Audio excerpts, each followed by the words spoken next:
Sir Srikanth గారు, ఇది ఆకివీడు రామాలయం యొక్క వివాదం. ఇది ముఖ్యంగా రఘురామకృష్ణరాజు గారు ప్రతిష్టాత్మకంగా తీసుకొని ఆయన ఉపసభాపతి అయినా కానీ ఆయన కాస్త వ్యక్తిగతంగానే ముందుకెళ్ళాడని అనుకోవాలి. ఆయనకేం పని, ఆయనకేంటి ఇంట్రెస్ట్ అని అంటే, ఆయన చెప్పేటటువంటి వాదన ఈరోజు కూడా ఆయన అందరికీ రిమైండ్ చేస్తుంది ఏంటంటే, ఎప్పుడైతే సాక్షి న్యూస్ పేపర్లో ఈ రాముడి గోడు వినిపించుకునే నాథుడే లేడా అన్న అర్థం వచ్చే రీతిలో ఒక ఆర్టికల్ రాశారు ఈ ప్రభుత్వాన్ని నిలదీస్తూ. ఆయన రాముడి విగ్రహం ఉన్నటువంటి ఆ ప్రాంతంలో చెత్తా చెదారంతో దాన్ని అశ్రద్ధకు గురైంది, దాన్ని పట్టించుకునే నాథుడు లేడా అని చెప్పేసి అన్నదానికి మొదటిసారి నా దృష్టికి వచ్చింది. ఆ రకంగా దృష్టి పెడితే తేలింది ఏంటంటే, అక్కడ గతంలో రామాలయం అనేది ఉండేది రికార్డ్స్ పరంగా. ఖచ్చితంగా ఏదైతే మా దృష్టికి తీసుకొచ్చారో దాని పరంగానే నేను ప్రభుత్వ పరంగాను పర్సనల్గా కూడా దీని మీద ముందుకు వెళ్ళాను. ఆ రకంగానే అక్కడ ఆలయ నిర్మాణానికి పునర్నిర్మాణానికి మేము ముందు అడుగు కట్టాము. అయితే ఈ లోపల అక్కడ ఉన్నటువంటి ప్రజలు వారి యొక్క మనోభీష్టానికి దృష్టిలో పెట్టుకొని కొంత వివాదం చెలరేగింది. దాన్ని ఆటోమేటిక్గా జడ శ్రావణ్ కుమార్ ఆయన భుజాన్ని వేసుకున్నాడు.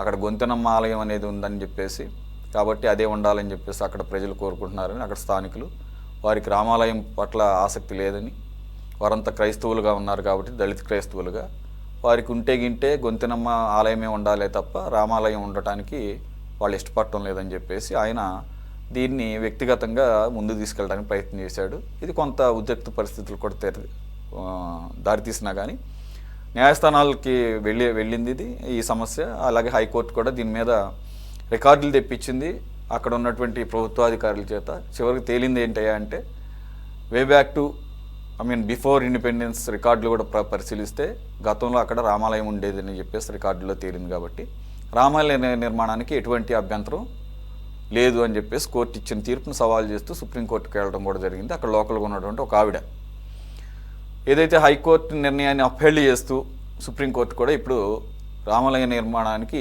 గ్రీన్ సిగ్నల్ ఇచ్చేసింది. దానికన్నా ముందే అక్కడ ఉన్నటువంటి collector NOC no objection certificate కూడా రిలీజ్ చేయడం జరిగింది. సో ఇవన్నీ కూడా as per procedure government records ప్రకారంగా ముందుకు వెళుతున్నాయి. సో సమస్య ఇక్కడతో సద్దుమణిగిందని అనుకోవాలి.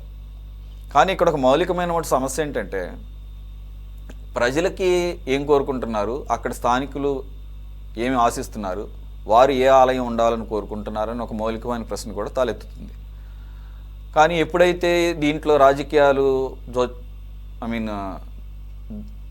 దీంట్లో దూరాయో ఆటోమేటిక్గా as per rule, as per చట్టం ఏం చెప్తుంది, రికార్డ్స్ ఏం చెప్తున్నాయి దాని ప్రకారంగానే ఇప్పుడు ఈరోజు తీర్పు వచ్చింది. దీన్ని ఎలా చూస్తున్నారు మీరు? ఒకటి నిజం, జై శ్రీరామ్. మొత్తానికి నిజంగా ఈ యొక్క ఆకువీడు రామాలయ నిర్మాణానికి కోర్టు ఇచ్చిన తీర్పును నిజంగా ప్రతి ఒక్క హిందువు కూడా దాన్ని స్వాగతించాలి. ఈ యొక్క ఆలయాన్ని పార్టీలకు అతీతంగా, ఎవరు వైఎస్ఆర్ కాంగ్రెస్ పార్టీ కాదు, తెలుగుదేశం కాదు, జనసేన కాదు, పార్టీలకు అతీతంగా మనము అక్కడ రామాలయ నిర్మాణాన్ని చేసుకొని తీరవలసిండేదే. దీంట్లో ఎటువంటి ఇది లేదు. ఇది ఒక వ్యక్తి గెలుపు కాదు అనేది భావించాలి. ఇది రామభక్తుల అందరి గెలుపు. రామభక్తులు ఇది ఒక వ్యక్తిని కాదు, ఇది పార్టీలని కాదు, ఇంకొకరని కాదు, ఇది రామభక్తులు అందరి కూడా గెలుపు అనేది మనము దీన్ని స్వాగతించాలి. శ్రీరామచంద్ర ప్రభువు యొక్క ఆశీర్వాదంతో ఆకువీడు నిర్మాణానికి మళ్ళీ లైన్ క్రియేట్ నిజంగా ఆనందంగా, ఒక్క హిందువుగా నాకు మన అవధులు లేనంత ఆనందంగా ఉంది. ఎందుకంటే ఒక ఆలయం అంటే దాదాపు మనకు పూర్వకాలం నుంచి వస్తున్న దీంట్లో ఒక ఆలయం అంటే ఒక ఆధ్యాత్మిక సంస్థ, ఒక ఆలయం అంటే ఒక రాత్రిపూట బడులు, ఒక ఆలయం అంటే అన్నప్రసాద వితరణ కేంద్రాలు, ఒక ఆలయం అంటే ఒక గ్రంథాలయాలు, ఒక ఆలయం అంటే భక్త మందిరాలు, మన భజన మందిరాలు, ఒక ఆలయం అంటే ఆరోగ్య కేంద్రాలు, ఒక ఆలయం అంటే కళాకారుల యొక్క ఇదిగా కూడా పూర్వకాలంలో అక్కడ అన్ని జరిగేటి ఆ కార్యక్రమం. ఒక ఆలయం వల్ల ఉపాధి ఎంతో మందికి, ఎన్నో కులాలకు ఉపాధి, ఎంతమంది వ్యాపారస్తులకు ఉపాధి, డబ్బు ప్రతి ఒక్కరి దగ్గర నుంచి తీసుకొని వచ్చి సర్క్యులేట్ అయ్యే ఒక సంస్థ ఈ యొక్క దేవాలయాలు అనాదిగా జరుగుతున్నాయి. కానీ ఇప్పుడు ప్రభుత్వాలు వచ్చిన తర్వాత ఆరోగ్య కేంద్రాలు వేరు, విద్యాలయాలు వేరు, కళాకారుల బృందాలు వేరు అయిపోయి ఒక ఆలయ భక్త సందోహంగానే జరిగిపోతుంది. నిజంగా ఈ యొక్క ఆలయానికి జరగడం అనేది రామ భక్తులు అందరి గెలుపుగా తీసుకోవాలి. దీంట్లో మనం ఇంకొకటి తీసుకున్నట్టయితే ఇది మొత్తానికి హిందువుల విజయంగానే పరిగణనలోకి తీసుకోవాలి. ఆకువీడు రామాలయం పూర్తిగా పనిచేయడానికి మనకు ప్రతి ఒక్కరి సహాయ సహకారం కూడా నేను నా వంతుగా నిజంగా రేపు ఎప్పుడన్నా కానీ ఆలయాన్ని సందర్శించి నా వంతుగా ఏదైనా సహాయ సహకారాలు కావాలంటే కూడా వస్తు రూపేణ కానీ మన రుణ రూపేణ కానీ అక్కడికి ఇవ్వడానికి నేను నిజంగా సంసిద్ధంగా ఉన్నా. ఒకసారి ఆలయాన్ని కూడా నేను సందర్శిస్తానని తెలియజేస్తున్నా. ఈ ప్రభుత్వంలో ఆలయం నిజంగా ఏ ప్రభుత్వాలు ఉన్నా కూడా ఈ ఆలయానికి నిజంగా చాలా మంది పెద్దలు చెప్పారు తొందరలోనే ఈ ఆలయ నిర్మాణం జరుగుతుంది అని. ఖచ్చితంగా ఏదో 4 సెంట్ల స్థలంలోనే అన్నారు. కాకపోతే ఇంకా ప్రభుత్వం అక్కడ ఏదైనా ప్రభుత్వ స్థలం ఉంటే దాన్ని, ఎందుకంటే ఇది వివాదంలో జరిగింది కాబట్టి అది ఒక పెద్ద పుణ్యక్షేత్రంగా ఒక రాష్ట్రంలోనే నెలకొల్పడానికి ఒక ఆస్కారం ఉంది, అవకాశం ఉంది.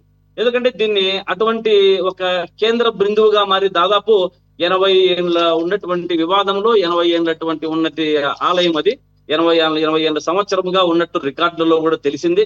కలెక్టర్ గారు ఎన్ఓసి ఇచ్చారు. నిజంగా కలెక్టర్ గారికి కూడా చాలా ధన్యవాదాలు తెలియజేస్తున్నా.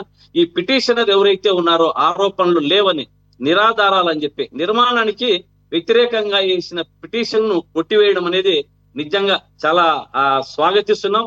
ఒక హిందువుగా నేను గర్విస్తున్నాను.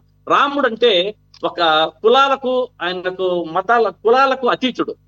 అలాగే ఆలయం కూడా అట్లా కులాలకు మతాలకు అతీతంగానే ఆ ఆలయాన్ని కూడా నిర్మించాలని, దానివల్ల ఈ యొక్క కోర్టులు భక్తులు ఇవంతా కూడా ఇస్తున్నాం, దీన్నంతా ఆస్వాదిస్తున్నాం. ఇది రాజకీయం కాదు, రాముని సేవగా ప్రతి ఒక్కరూ భావించి తొందరలోనే ఆలయ నిర్మాణానికి మన సభ్యులందరూ ఇక్కడ ప్యానెల్లో ఉన్న సభ్యులందరూ కూడా తొందరగా ప్రతిష్ఠ జరిగితే మనందరము కూడా ఆ రోజు అక్కడ ఉందామని చెప్పి నేను మీడియా ద్వారా నేను కోరుకుంటున్నాను.